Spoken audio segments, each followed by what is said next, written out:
హైదరాబాద్లో ఎక్కడ చూసినా జై హనుమాన్ నినాదాలు. ఏ వాహనం చూసినా కాషాయం జెండా రెపరెపలు. భాగ్యనగరంలో హనుమాన్ శోభాయాత్ర ఉత్సాహంగా సాగుతోంది. ప్రస్తుతం యాత్ర కాచిగూడ దగ్గర కొనసాగుతోంది. అంతకుముందు గౌలిగూడ రామమందిరం వద్ద కేంద్ర మంత్రి కిషన్ రెడ్డి జెండా ఊపి శోభాయాత్రను ప్రారంభించారు. శోభాయాత్రలో బీజేపీ నేతలు ఈటెల రాజేందర్, రాజాసింగ్ పాల్గొన్నారు. తాడ్ బండ్ హనుమాన్ టెంపుల్ వరకు ఈ శోభాయాత్ర కొనసాగబోతోంది. Sultan Bazar cross roads, Kachiguda cross roads, RTC cross roads, Kavadiguda, Bansilalpet road, Bata showroom మీదుగా సాగనుంది. అక్కడి నుంచి Secunderabad Mahankali temple, Paradise cross roads, Imperial Garden, Tadbund Hanuman ఆలయం వద్ద రాత్రి 8 గంటలకు శోభాయాత్ర ముగియబోతుంది. మొత్తం 13 కిలోమీటర్లు ఈ యాత్ర కొనసాగబోతుంది. హనుమాన్ శోభాయాత్రకు పోలీసులు పటిష్టమైన బందోబస్తును ఏర్పాటు చేశారు. యాత్రలో ఎలాంటి అవాంఛనీయ ఘటనలు జరగకుండా 12,000 మంది పోలీసులతో బందోబస్తు చర్యలు చేపట్టారు. నిరంతర పోలీసు భద్రత, గస్తీ, సీసీ కెమెరాల కనుసన్నల్లో ఈ హనుమాన్ శోభాయాత్ర సాగుతోంది. హైదరాబాద్, సైబరాబాద్, రాచకొండ కమిషనరేట్ల పరిధిలోని మద్యం దుకాణాలు, బార్లను మూసివేయించారు పోలీసులు.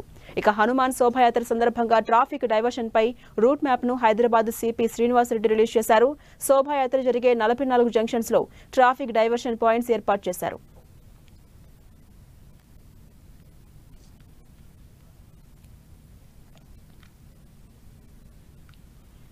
హనుమాన్ జయంతి సందర్భంగా తాడ్బండ్ హనుమాన్ ఆలయానికి భక్తులు పోటెత్తారు. ఆలయంలో కొలువైన సువర్చుల వీరాంజనేయ స్వామిని దర్శించుకుంటున్నారు. ఉదయం నుంచి స్వామివారికి ప్రత్యేక అభిషేకాలు నిర్వహిస్తున్నారు. భక్తులు పెద్ద ఎత్తున తరలి రావడంతో తాడ్బండ్ హనుమాన్ ఆలయ ప్రాంగణమంతా కిక్కిరిసిపోయింది. ఆలయ పరిసర ప్రాంతాల్లో జై శ్రీరామ్, జై హనుమాన్ నినాదాలు మిన్నంటాయి. ఈ సందర్భంగా స్వామివారి ఆలయాన్ని సర్వాంగ సుందరంగా అలంకరించారు. మాజీ మంత్రి, మేడ్చల్ ఎమ్మెల్యే మల్లారెడ్డి స్వామివారిని దర్శించుకున్నారు.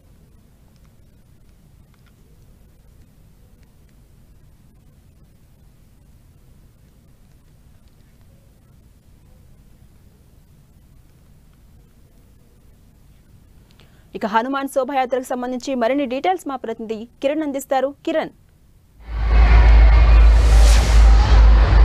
జనసిరాణి ప్రస్తుతానికైతే కోటిల్లో ప్రారంభమైన హనుమాన్ శోభాయాత్ర ప్రస్తుతానికైతే ముందుకు సాగుతుంది. ఇప్పటికే 5 కిలోమీటర్లకు పైగా ఇటు హనుమాన్ శోభాయాత్ర కూడా కొంత ముగిసినట్టుగా మనం చెప్పుకో, మరొక 7 కిలోమీటర్లకు పైగా శోభాయాత్ర కొనసాగాల్సి ఉంటుంది. కొద్దిసేపటి క్రితమే కాచిగూడ ఇటు చౌరస్తా నుంచి కూడా నారాయణగూడ, వైఎంసీ, అదేవిధంగా ఆర్టీసీ ఎక్స్ రోడ్, అదేవిధంగా అశోక్ నగర్ మీదుగా ప్రస్తుతానికైతే ఇంకా ముందుకు సాగబోతుంది. ఇక కొద్ది గంటల క్రితం ప్రారంభమైన శోభయాత్రకి అడుగడుగున కూడా భక్తులు, స్థానిక ప్రజలంతా కూడా నీరాజన పలుకుతున్న పరిస్థితి కనిపిస్తుంది.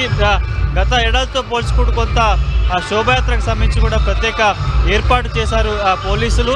ఈసారి శోభయాత్ర సందర్భంగా 12 కిలోమీటర్ల పైగా జరిగే హనుమాన్ శోభయాత్రకు సంబంధించి కూడా ఎక్కడ ఎలాంటి అవాంఛనీయ ఘటనలు చోటు చేసుకోకుండా 10,000 మందికి పైగా ప్రస్తుతానికైతే పోలీసులు కూడా బందోబస్తు చేస్తున్న పరిస్థితి కనిపిస్తుంది. ఈసారి ఈ ఏడాది శ్రీరామ టెంపుల్ అయోధ్యలో నిర్మాణం కూడా హనుమాన్ శోభయాత్రకు సంబంధించిన భక్తులు పెద్ద సంఖ్యలో పాల్గొన్న పరిస్థితి కనిపిస్తుంది. జై శ్రీరామ్, జై హనుమాన్ నినాదంతో కూడా మారుమోగుతున్న పరిస్థితి కనిపిస్తుంది.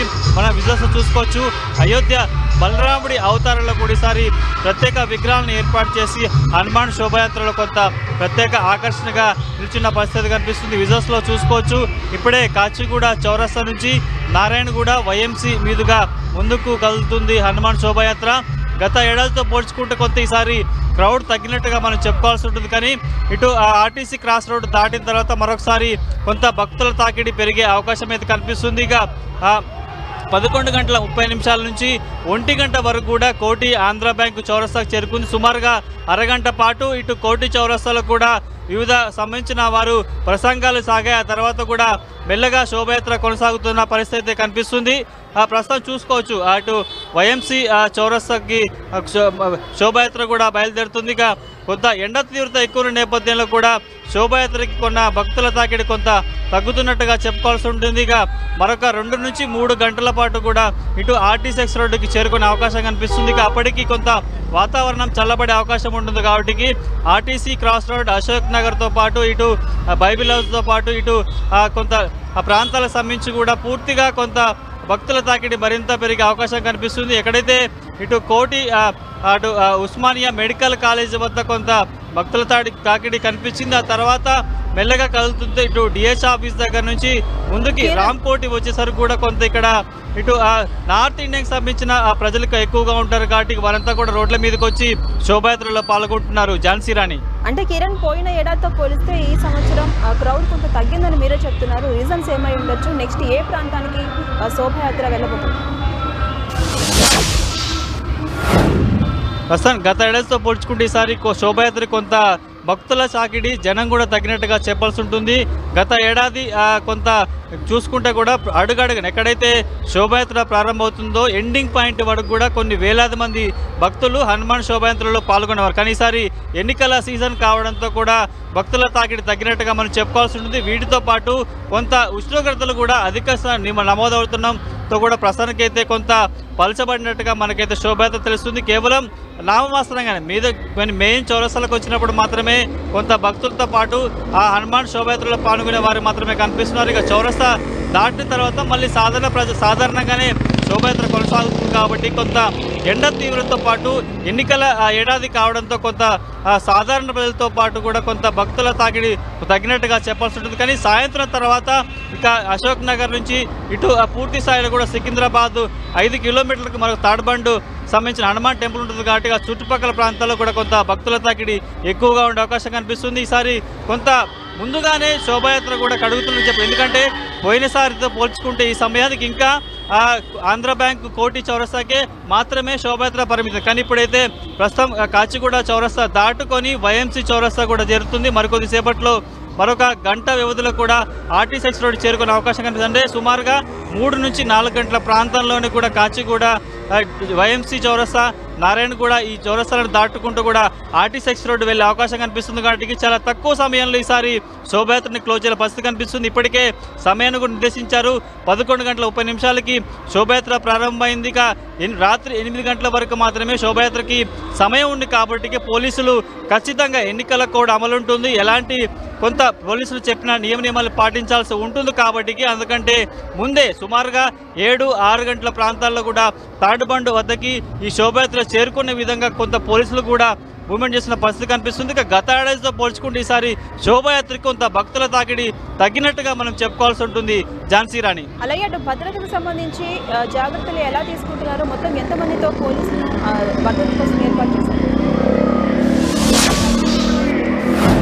ఝాన్సీ రాణి, గత ఏడాదితో పోల్చుకుంటే ఈసారి ఎన్నికల వేళ సమయం కావడం, కొంత ఎన్నికల సీజన్ కావడంతో కూడా ఈసారి ప్రతి ఏడు ఇంకా గతంలో నడిచిన శ్రీరామనవమి శోభాయాత్రతో పాటు ప్రస్తుతం హనుమాన్ సంబంధించిన శోభాయాత్ర కూడా ఈసారి చాలా ఛాలెంజింగ్గా హైదరాబాద్ పోలీసులు తీసుకున్నారు. ఎక్కడ ఎలాంటి అవాంఛనీయ ఘటనలు చోటు చేసుకోకుండా ఉండేందుకు 10,000 మందికి పైగా పోలీసులు వినియోగిస్తున్నారు. వీటితో పాటు కేంద్ర బలగాలు కూడా మోహరించాయి. ఇక అన్ని శోభాయాత్ర జరిగే మార్గం ఏదైతే రూట్ మ్యాప్ ఉందో రూట్ మ్యాప్లో సీసీ కెమెరాల ద్వారా కమాండ్ కంట్రోల్ నుంచి కూడా పర్యవేక్షణ చేస్తున్నారు. కాబట్టి ఎక్కడ ఎలాంటి అవాంఛనీయ చర్యలు చోటు చేసుకోకుండా అనుకున్న సమయానికి పోలీసులు నిర్దేశించిన సమయాన్ని కూడా శోభయాత్ర ముగిసే విధంగా క్లోజ్ చేసేందుకు ప్రస్తుతానికైతే కొంత పోలీసులు కూడా చేస్తున్నారు. ఇక శోభయాత్రకు సంబంధించిన వారు కూడా భక్తులు కూడా ముందుకు వెళ్తున్న పరిస్థితి కనిపిస్తుంది. మరొక 20 నిమిషాల్లో కూడా నారాయణగూడ చౌరస్తాకి ఇటు హనుమాన్ శోభయాత్ర చేరుకునే అవకాశం అయితే కనిపిస్తుంది. ఝాన్సీ రాణి, అలాగే కిరణ్, అటు ట్రాఫిక్ ఆంక్షలకు సంబంధించి అప్డేట్స్ ఎలా ఉన్నాయి? అలాగే మొత్తం ఎన్ని జంక్షన్స్లో ట్రాఫిక్ ఆంక్షలు ఎన్ని గంటల పాటు అమల్లో ఉంటాయి?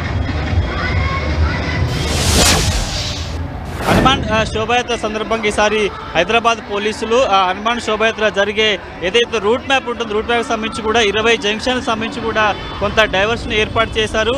ఈ వివిధ ప్రాంతాలకు సంబంధించి కూడా వచ్చే ఈ మార్గంలో ఎక్కడైతే ఆ మధ్యలో జంక్షన్స్ పాయింట్స్ ఉంటాయో ఆ పాయింట్లకు సంబంధించి కూడా ఎక్కడ ఈ ట్రాఫిక్ అంతరాయం కలగకుండా కూడా ప్రత్యేక ఏర్పాటు చేసినట్టుగా మనం చెప్పుకోవాల్సి ఉంటుంది. గౌలుగూడ రామ మందిరం దగ్గర నుంచి మొదలైన ఈ శోభయాత్రకు సంబంధించి Putlibowli, cross road, Andhra bank, కోటి, డిహెచ్ ఆఫీస్, సుల్తాన్ బజార్, రామ్కోటితో పాటు కాచిగూడ, నారాయణగూడ, వైఎంసీ, చిక్కడపల్లి చౌరస్తా, RTC road, Ashok Nagar, Gandhinagar, viceroy hotel వెనుక, అదేవిధంగా కవాడిగూడ, సిజిఓ టవర్స్, ఇలా అయితే మెయిన్ పాయింట్స్ ఉంటాయి. ఇక్కడ నుంచి కూడా సికింద్రాబాద్ సంబంధించిన వాటి ప్రాంతాలకు వెళ్తుంది కాబట్టి బన్సిలాట్పేట, బైబిల్ హౌస్తో పాటు Ujjaini Mahankali Ujjaini Mahankali temple, old Ram Gopalpet, PS నుంచి ప్రాంతాలకు సంబంధించి కూడా సుమారుగా 20 పాయింట్స్ని ఏర్పాటు చేశారు. ఈ జంక్షన్లకు సంబంధించి కూడా పూర్తిగా వాహనాలను కూడా పూర్తిగా నిలిపేశారు.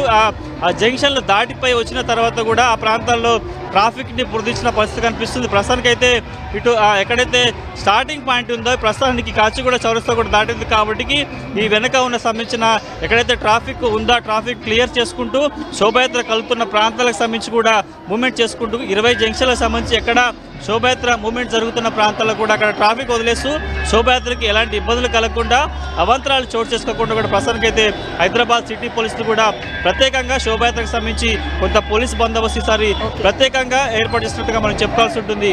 ఝాన్సీ రాణి. థాంక్యూ కిరణ్.